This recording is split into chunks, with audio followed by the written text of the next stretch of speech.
What is ASEAN? The Association of Southeast Asian Nations, ASEAN for short, is an association that today consists of 10 Southeast Asian states. In 1967, Thailand, Indonesia, Malaysia, the Philippines and Singapore founded ASEAN.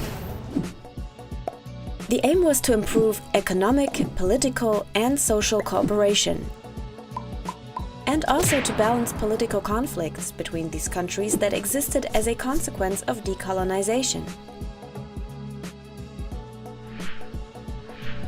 During Cold War, ASEAN members wanted to contain the influence of communism in the region. Times changed. Old enemies became new partners, and in the second half of the 1990s, Vietnam, Laos, Myanmar and Cambodia joined ASEAN. The collapse of the USSR, the founding of the World Trade Organization, and a financial crisis in Asia prompted members to deepen their relations and adapt to the new situation. In the 2000s, free trade agreements were concluded with India, China, South Korea, Australia, New Zealand, and Japan. In the future, the entire region will be merged into one large free trade zone.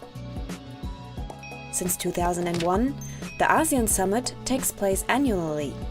It is a meeting of the heads of state and government where current problems are discussed and solutions are worked out. In 2008, the ASEAN Charter came into force, giving the association the status of a legal person. Principles of non-intervention and consensual decision-taking remained unchanged by the Charter. Decisions are generally made by consensus. No member can be forced to something.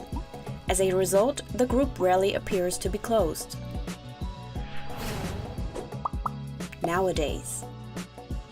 Today, ASEAN is based on 3 pillars. As a political and security community to ensure peace, as an economic community with a strong domestic market, and as a social and cultural community, including a common identity. Challenges and solutions. ASEAN faces a number of social and environmental challenges. Countries such as Vietnam or the Philippines are particularly vulnerable to climate change and already feel its impact today.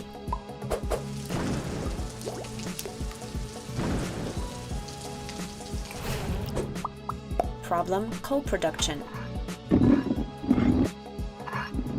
Nevertheless, member states plan to meet the energy demand by making primarily use of climate-damaging coal.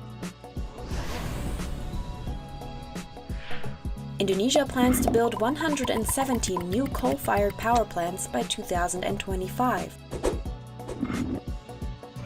Myanmar invests in gigantic hydroelectric power plants and coal. Laos builds dams on the Mekong. The result is that Vietnam loses water in the Mekong Delta.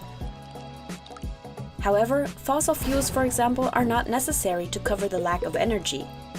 Renewable energy sources ranging from biomass to solar energy and wind power have enormous potentials in the region.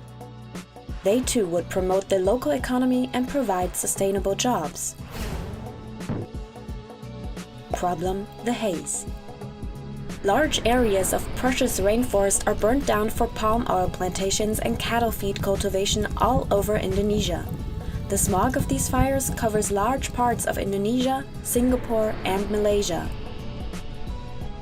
Pollution continues, even though in 2003 a smog agreement in the ASEAN came into force, which should reduce forest fires, environmental degradation, and air pollution. As such problems cross borders, ASEAN must tackle them in a joint effort and think beyond borders.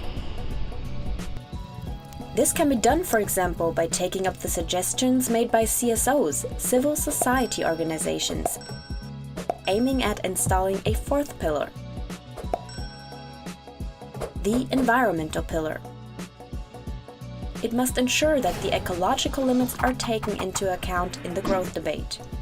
Only in case civil society is informed transparently and gets much more involved, acting free from state repression, social and environmental justice can arise. Serve people rather than profit.